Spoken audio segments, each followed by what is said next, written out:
Bismillah walhamdulillah wa salatu wa salam ala rasulillah. Assalamu alaikum wa rahmatullahi wa barakatuh. Avec vous, Dr Mouna Bouloudenine, maître de conférences en physique à l'université d'Annaba. Bienvenue, chers étudiants, dans une série d'exercices en électricité générale destinés aux étudiants de première année licence système informatique.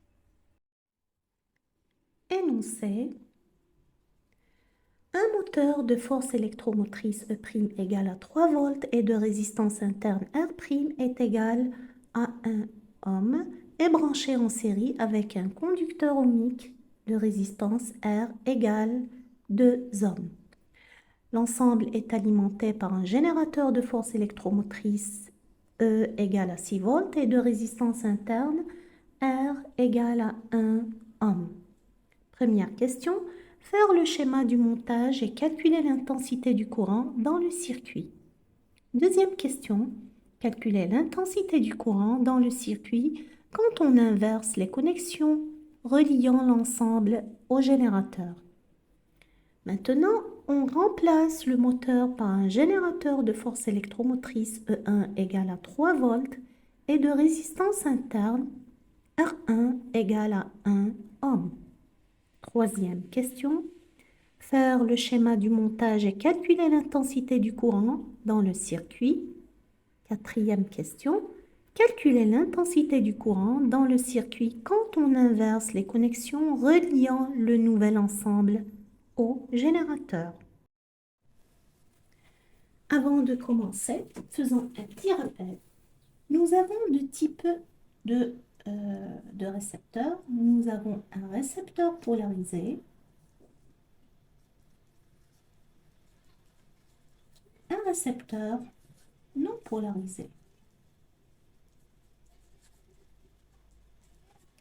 Quelle est la différence entre les deux? Le récepteur polarisé, dans ce récepteur polarisé, le champ reste fixe. C'est-à-dire, même si on change, si le réseau extérieur change de pôle, le champ reste inchangé, reste fixe, ne dépend pas de la polarisation extérieure. Par contre, dans un récepteur polarisé, le champ change de sens suivant la polarisation extérieure. Qu'est-ce que ça signifie? Si nous avons un récepteur polarisé, par exemple, le courant dans ce sens, nous avons un récepteur polarisé, donc les pôles sont dans ce sens. Supposons que nous avons des pôles dans ce sens. Donc ça c'est le cas d'un récepteur polarisé. Si le réseau extérieur change de polarisation, c'est-à-dire le courant change de sens, le récepteur ne change pas de pôle. Donc, nous avons toujours les mêmes pôles. Pourquoi? Parce que le champ à l'intérieur du récepteur est fixe. Dans le cas d'un récepteur non polarisé,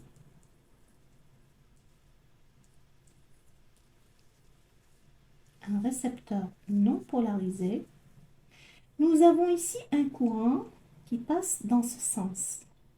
Donc ici, nous avons un pôle positif, un pôle négatif. Si le réseau extérieur change de sens, de polarisation, dans ce cas, le récepteur non polarisé change aussi de pôle, contrairement au récepteur polarisé. C'est ce qu'on va appliquer dans notre exercice. Passons à la solution.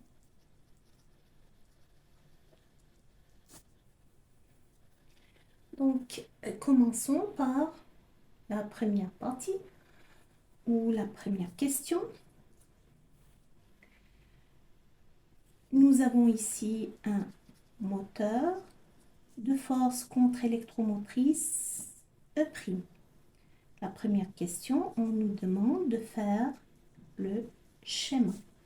Donc, l'important ici dans ce schéma, c'est de représenter les pôles de chacun des deux composantes E et E'.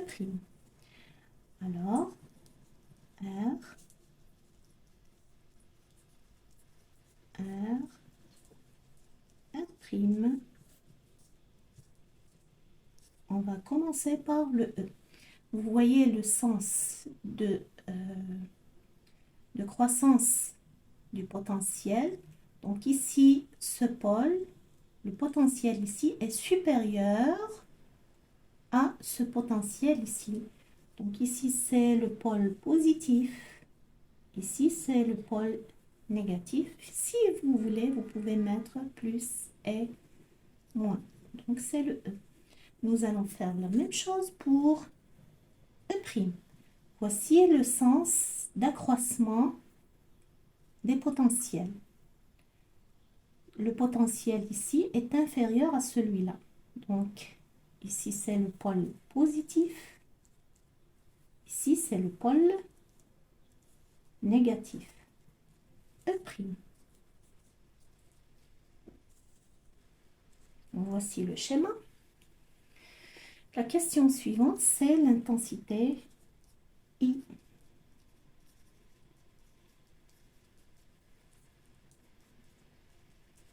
Bien sûr, à chaque fois qu'on nous demande de calculer l'intensité, on doit appliquer les lois de Kirchhoff. Ici, nous n'avons pas de nœud, donc on ne peut pas l'appliquer. Appliquer la loi des nœuds. Nous avons un seul courant, pas de nœud. Une seule maille, donc on va obtenir une seule équation. Bien sûr, le sens de la maille est le même sens que celui du courant I. Commençons par les composantes E et E' et partons par un point, à partir d'un point, et revenons à ce point. On part de ce point, on suit le sens du courant, on trouve E. Alors, le courant sort du pôle positif.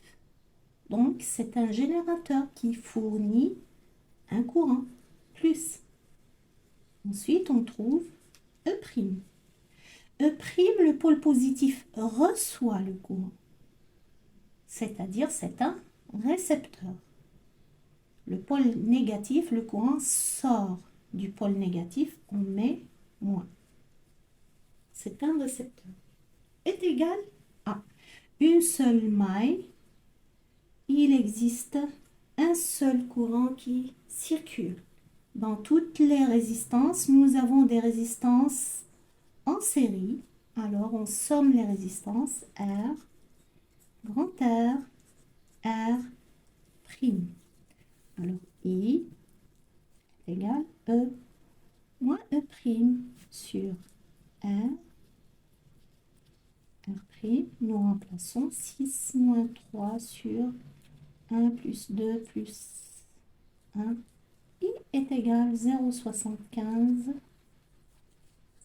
ampères. Rappelez-vous de cette équation. L'équation 1. Passons à la deuxième question. Donc, dans cette question, qu'est-ce qu'on a fait? On nous demande de calculer l'intensité du courant dans le même circuit, sauf qu'on va inverser les connexions moteur avec des connexions inversées.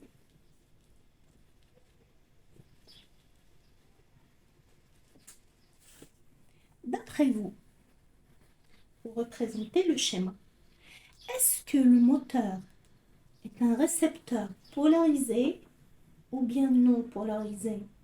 N'importe quel moteur Réfléchissez un peu. Imaginez les moteurs qui existent dans votre cuisine, le moteur de la voiture. Donc, bien sûr, si vous prenez une prise d'un moteur, elle n'est pas polarisée. Quel que soit le sens, ça ne va pas poser de problème parce que le moteur n'est pas polarisé. Dans ce cas, lorsqu'on inverse les sens, on va obtenir exactement la même chose, le même schéma. Donc, le moteur est un récepteur non polarisé.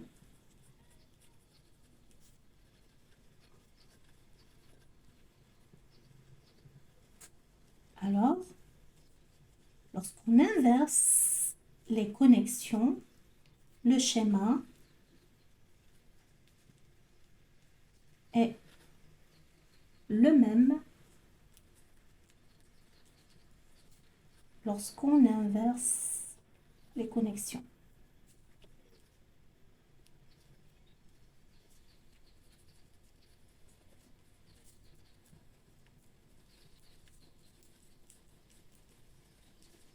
Qu'est-ce que ça signifie? Vous obtenez exactement le même schéma.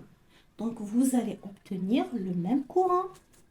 Donc, I, c'est le même. E moins E', R plus grand R plus R'. Donc, vous allez obtenir exactement le même courant. Troisième question. Qu'est-ce qu'on va faire? Voici notre moteur. On va le remplacer maintenant par un générateur. C'est quoi un générateur? C'est une composante polarisée. Le générateur est toujours polarisé. Donc, on va le remplacer par un générateur E1. Générateur de force électromotrice E1 qui est égal à E'. 3 volts. Donc, est-ce qu'il va y avoir un changement dans le circuit? Bien sûr, on va obtenir le même circuit, sauf que au lieu de E', on va mettre E1. R, le courant I, grand R, R'. Voici le E. Et le E1, c'est le même que E'. Même chose, sauf que on va le nommer E1.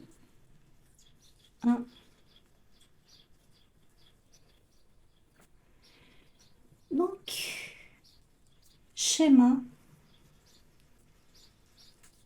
identique. Si ça, c'est le schéma 1, schéma identique à la figure 1. Donc, on va utiliser l'équation 1. On va trouver la même chose. I est égal à E moins E1 sur R plus grand R plus R', c'est-à-dire on va trouver le même résultat. 0,75 ampères.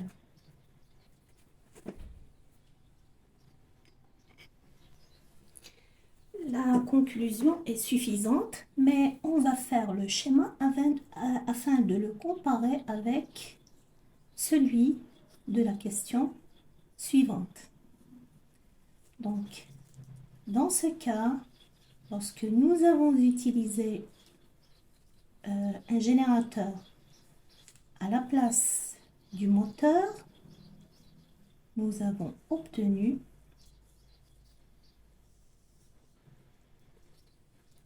ce schéma. La quatrième question, qu'est-ce qu'on a fait?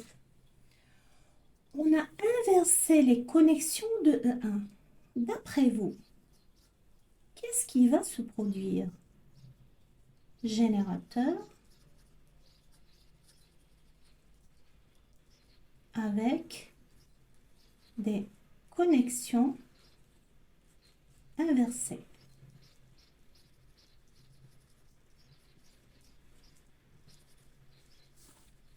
Exemple, par exemple, la batterie d'une voiture.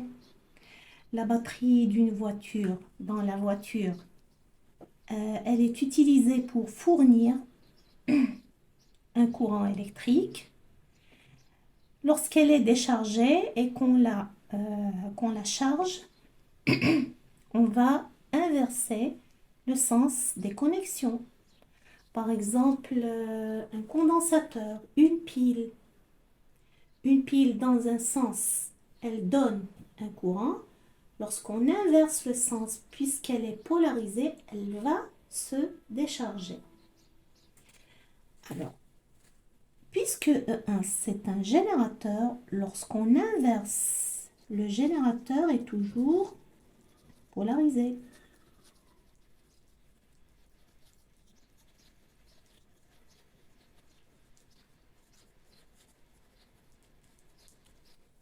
Donc, le sens du champ électrique à l'intérieur du générateur est fixe. Si on inverse les connexions, les pôles ne seront pas inversés. E, R, grand R, petit r.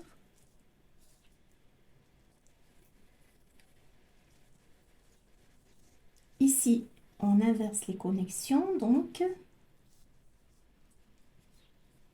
les pôles ne seront pas inversés. Pourquoi? Parce que le E1 est un générateur, c'est-à-dire une composante polarisée. Remarquez ici, dans cette maille-là, le E1 s'est opposé, E1 s'oppose à E. Et comme E était supérieur à E1, donc E1 a joué le rôle d'un récepteur.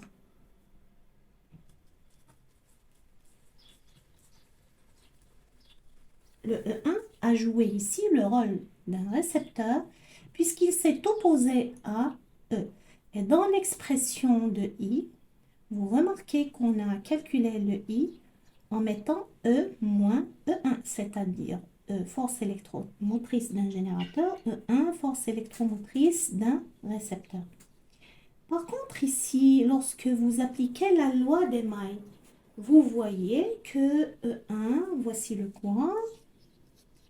Donc, le courant sort du pôle positif de E et sort du pôle positif de E1. Donc, le E1 ici va compenser le courant. E1 compense le courant de E.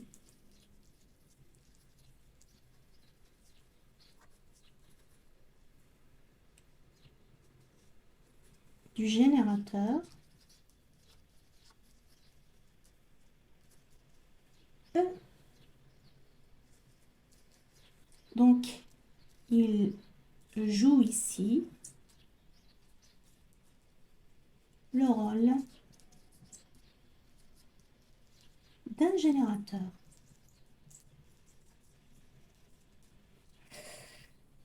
Alors, lorsqu'on applique la loi des mailles,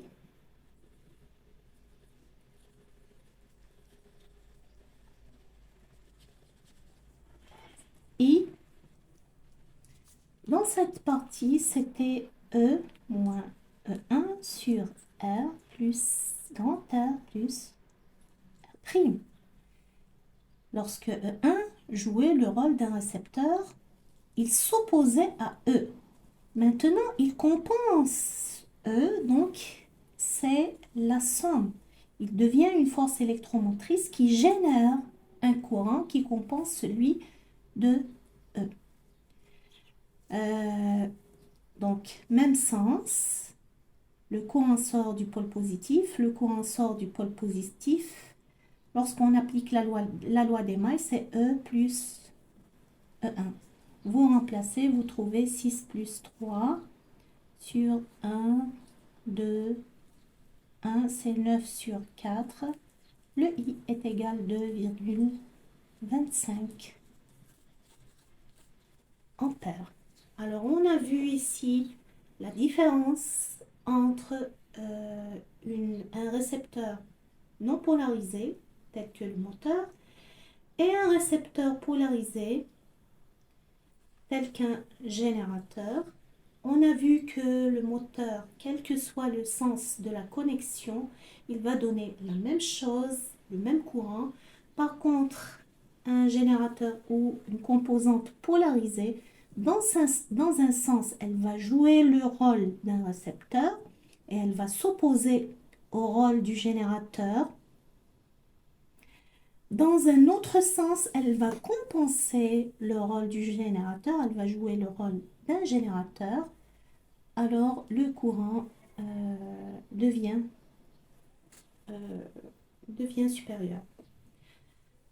Merci de votre attention. Subhanak Allahumma wa bihamdik, nashhadu an la ilaha illa ant, nastaghfiruka wa natubu ilayk. Assalamu alaikum wa rahmatullahi wa barakatuh.